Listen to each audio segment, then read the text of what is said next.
we have a huge number of questions in the chat, so I want to make sure that we get to all of those in this session. So we might jump around a little bit, but I do want to get a few of these answered. One question we have is, Billy, do you have a tendency to ask your assistants to assemble scenes? And Russell, do you tend to ask your editors to throw scenes your way?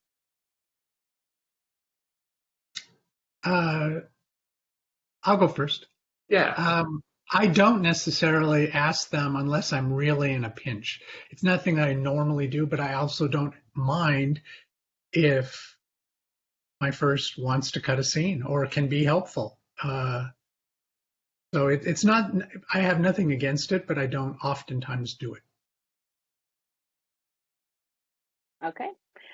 We have another question coming in. How did you two connect and end up working together? And did you both end up working on something together before in the past? No, this was the first. Yeah. Yeah. The Devotion project kind of came out of nowhere. I mean, the pandemic was happening and there was no work. Nothing was happening, or very little work was happening. And Devotion came along, and the person who I'd used a number of times before was unavailable. So I started asking around and asking heads of studios, producers, varying departments, do you have anyone that you recommend? And Russell was one of the names that popped up. And he and I did a Zoom call. I was up in San Francisco and he was down here. And I had a number of people I was going to call. I had a chat with him. I remember it so clearly. I had a chat with him and I went, okay, I'm done. You're hired. Done. And I never even called the other people. I mean, that makes sense. Russell, I think that's a pretty good compliment, but Great. Yeah, cool. So back to some of the collaboration the collaboration methods you used on the show. We had Evercast for a portion of it. I do want to touch on Frame.io just a little bit. How did you leverage Frame.io now that, of course, Frame.io is part of the Adobe family? I know there's some interest in the crowd as well. What did you use Frame.io for? Me or Russell? Both of you. Yeah, sure. Mine's really easy. During the very beginning, production used Frame.io to put up storyboards and to put up varying things. And it was the only place you really could get some of that material. And so I used Frame.io a bit during that process. And this has always been the case on previous shows. As soon as production starts, the fastest way for me to get any dailies is right here on my edit system. So when I start, I don't use any of these systems that much because I can get them instantly right here. So nothing against or nothing good or bad. It's just this is faster. And then on my end, yeah, it is a daily use tool. And yeah, during production, it's primarily used as sort of just a location for various production documents and just ways to keep everyone connected. So it was being used a lot by visual effects to kind of shuttle around what they were working on and things they were sort of preparing to have organized so that they could shoot what they were planning. But also it's where all of the dailies lived. And I think one of the ways it was utilized is Frame.io allows for HDR. And so it was being used to be able to view HDR dailies. That was, I think, the big one for production. Once we got out of production, it was being used a lot it was primarily posting. So we'd made a project just for the director, for JD, and we could just drop things in there. He would, be notified that something is new for him and he can sort of just hop in and take a look. If it was leaving our ecosystem, there's a whole review link system that you can utilize. So that'll go out, and if people want to make comments, those can come in. What else? Billy, yeah, you used it a couple times. You did use it a little bit for JD would sometimes throw notes onto a sequence, onto a reel. And I know it has the ability to drop markers into the sequence that you can use as sort of as notes. Billy, I know you used it more as you would open the actual Frame.io panel and you would use the notes inside that as like sort of your checklist. It would be my notepad. Yeah. So yeah, used it for that. I can actually, if you want, I can screen share a little too to just kind of show some of the things we're doing. Yeah, of course. Yeah, let's jump into.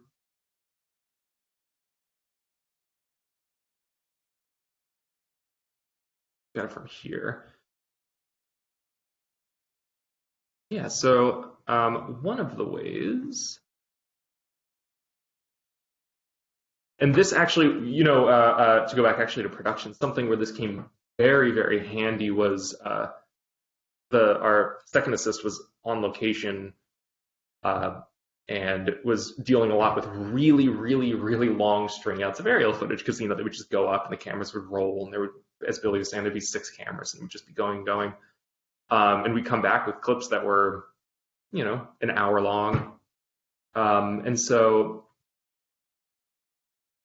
our second was able to sort of drop down markers and say like, oh, you know, this is a key moment, or check out this, or, you know, this sequence is starting here. Because again, it would be so long that she was able to do like this, for example. A terrific feature. So,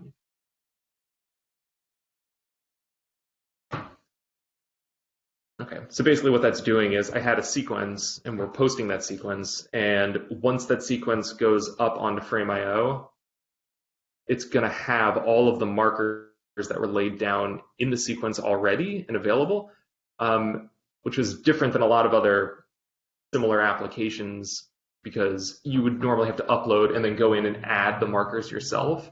And this allowed her to, I mean, she was laying in hundreds of markers, I think. So it was so much easier to do that in Premiere and then kind of push that up to Frame.io.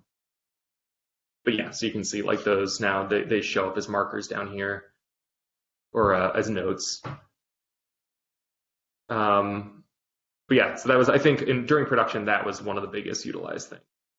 And then the way Billy was using it, the way Billy was using it is if these were notes that the director had dropped down, you can kind of go here and they'll show up as a list. Then you can kind of check them off as you go and, you know, just show the finished ones or the unfinished ones. So anyway, we were kind of bouncing back and forth like this. It was tremendously helpful. Yeah, it's really nice that it's also just in app as well. So exactly, yeah. And I think, you know, that's only going to get smoother in the future too. Another feature that we use here at Adobe internally all the time. Actually, there was a question that came in that's you know, going back to some of the visual effects. Did you have a VFX editor on the team, or is this, or did you outsource that? What was the VFX process? That is the amazing Ron. He was remote with us in the beginning, and then he was in the office with us once we got to the office. And he was part of the same whole ecosystem. You know, he had his own drive. He was in on the Lucid link, and you know, his hands were equally in the pot, and you know, as everybody. And what do we know? Like just sort of how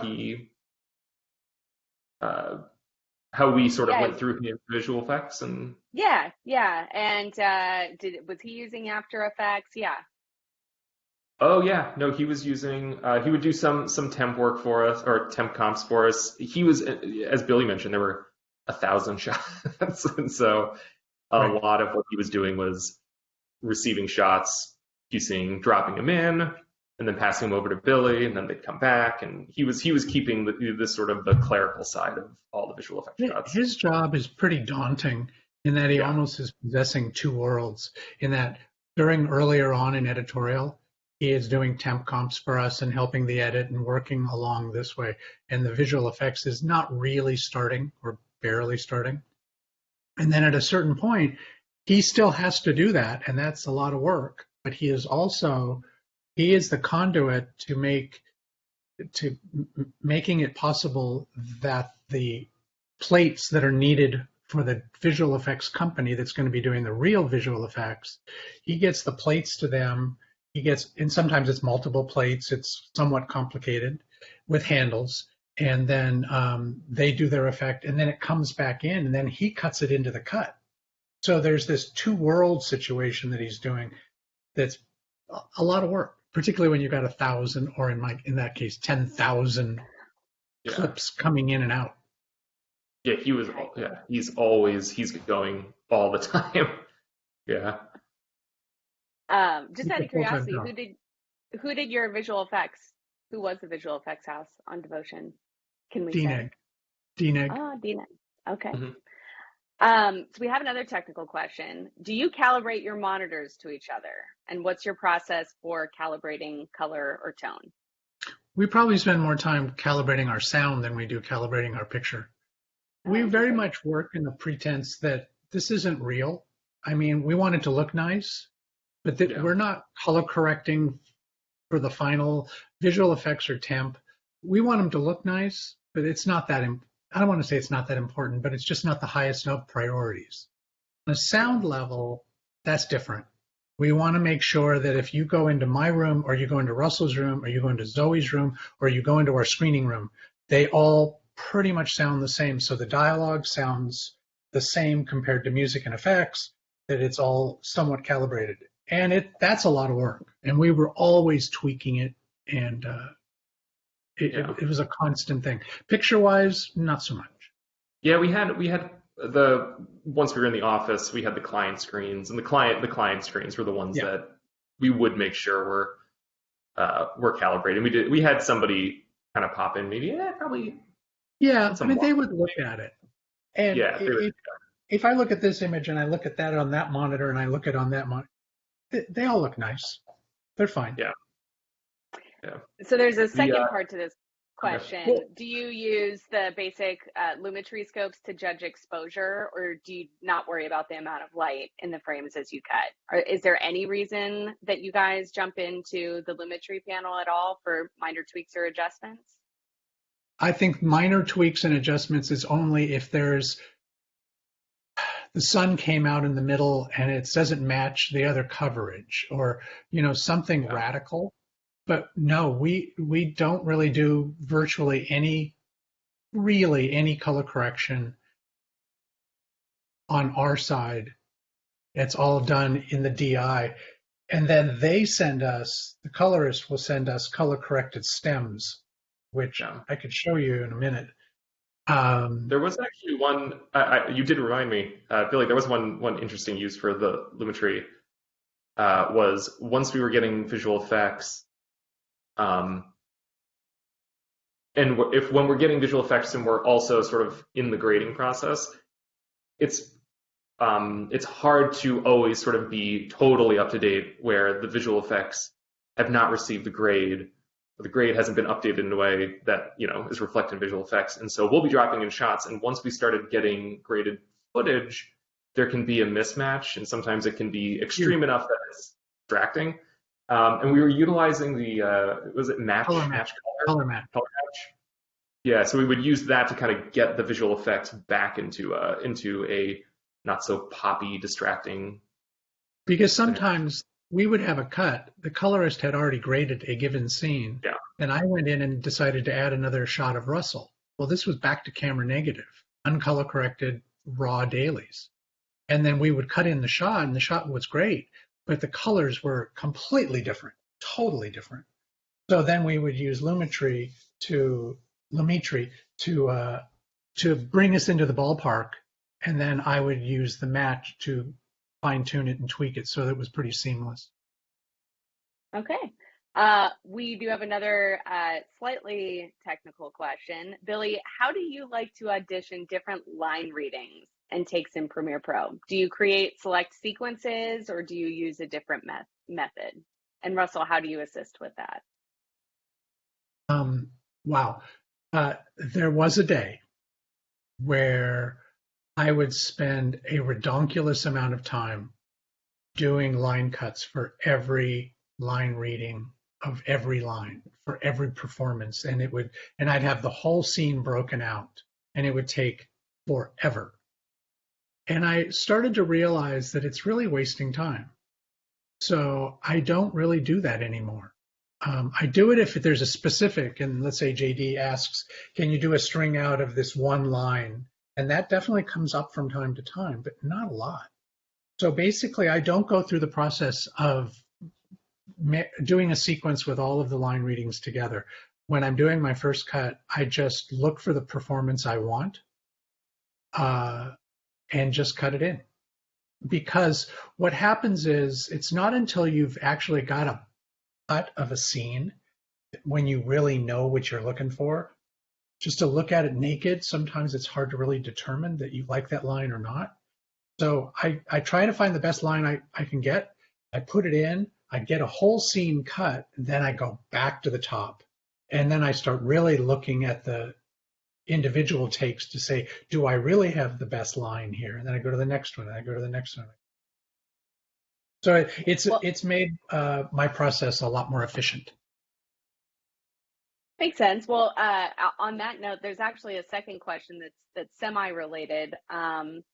Russell, how did you assemble string outs for Billy? Having used script-based editing and other NLEs, I'm curious to know if you guys feel like script-based editing would be a nice addition in the future to Adobe.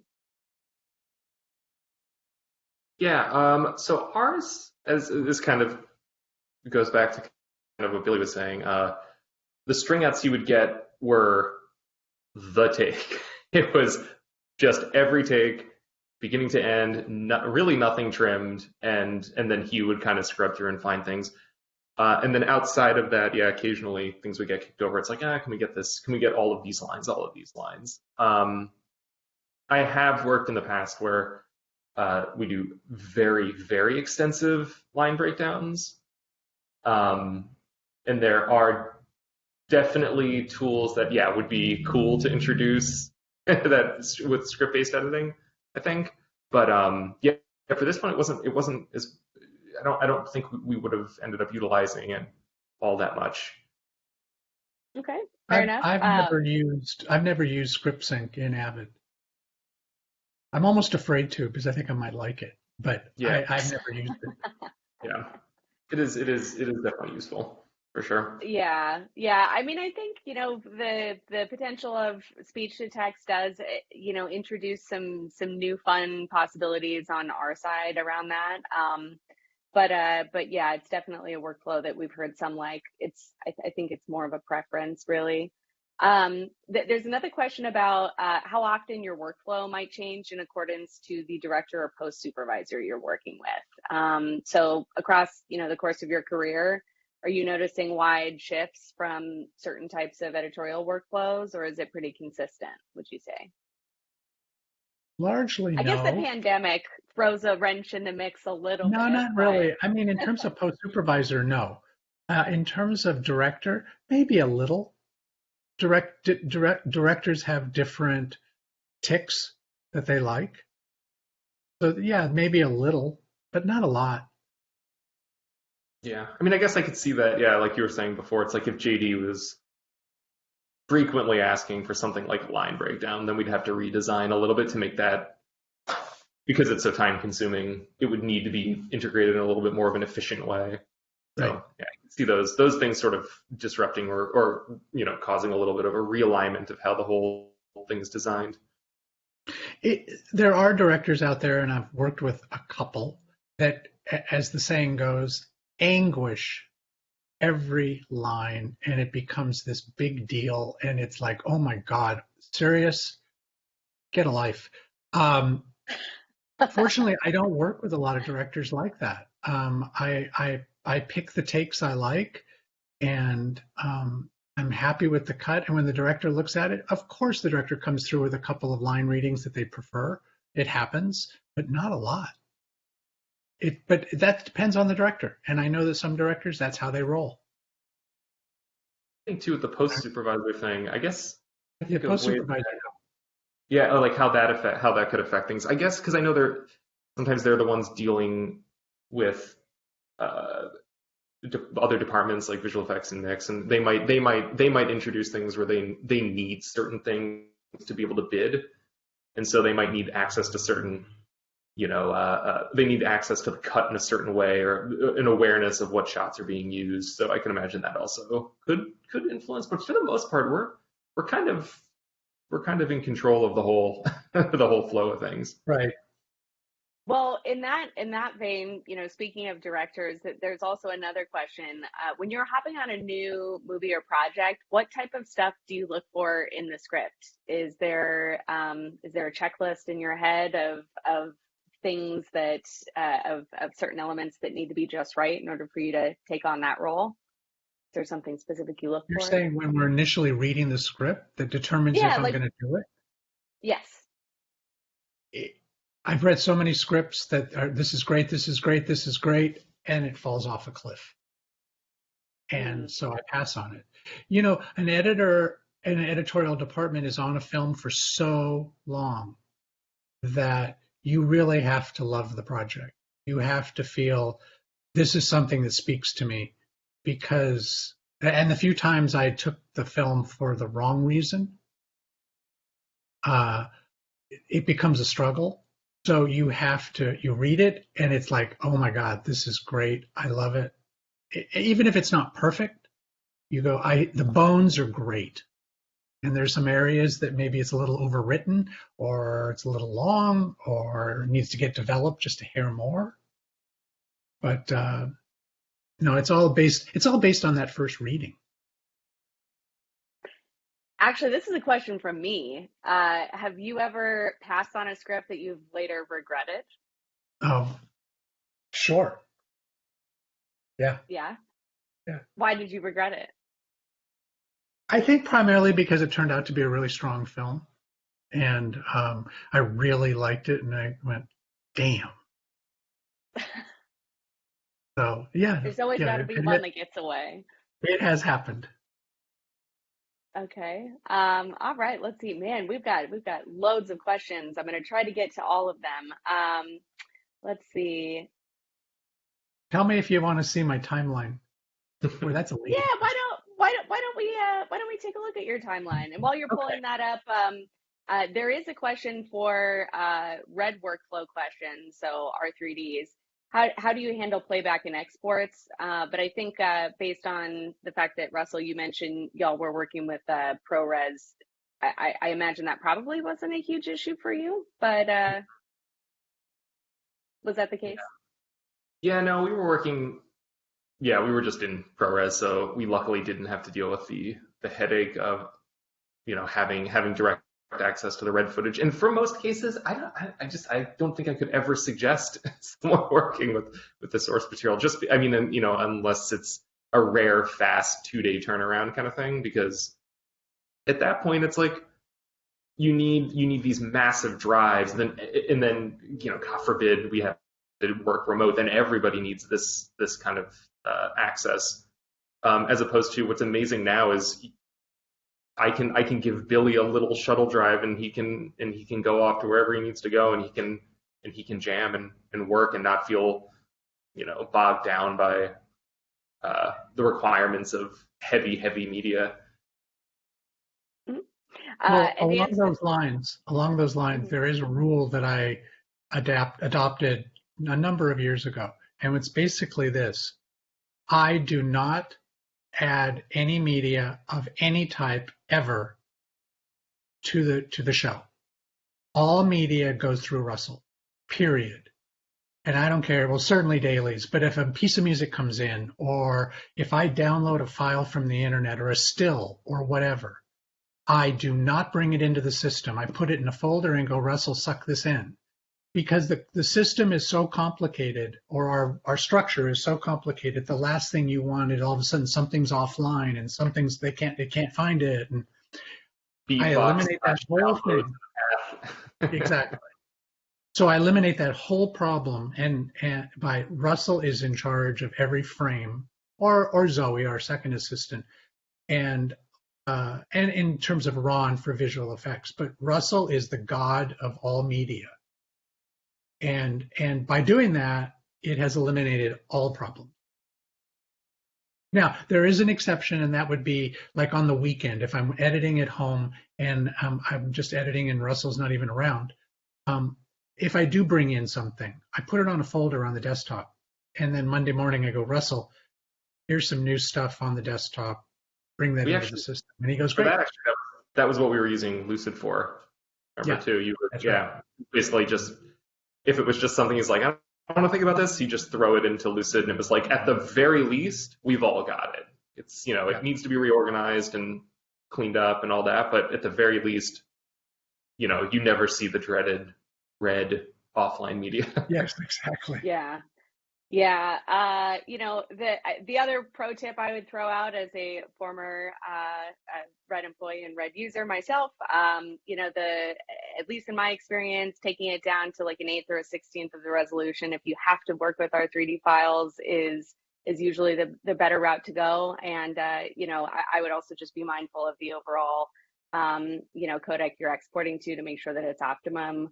It's optimized to run on your hardware, but there's lots of variables at play there. A lot of it also comes down to hardware as well. And oddly, I will say, Red is of all the cameras in RAW form, I find is probably the smoothest on playback. And I'm actually not familiar enough with like sort of the technical underpinning of it, but it does seem to be the smoothest or capable of the most like adaptability when you're using the raw material, which I don't quite understand entirely, but yeah. So, for anybody listening at home that really wants to dive into R3Ds, I can tell you that, back when I think this was when CS6 was launched, Premiere was actually the first NLE to support native R3D files.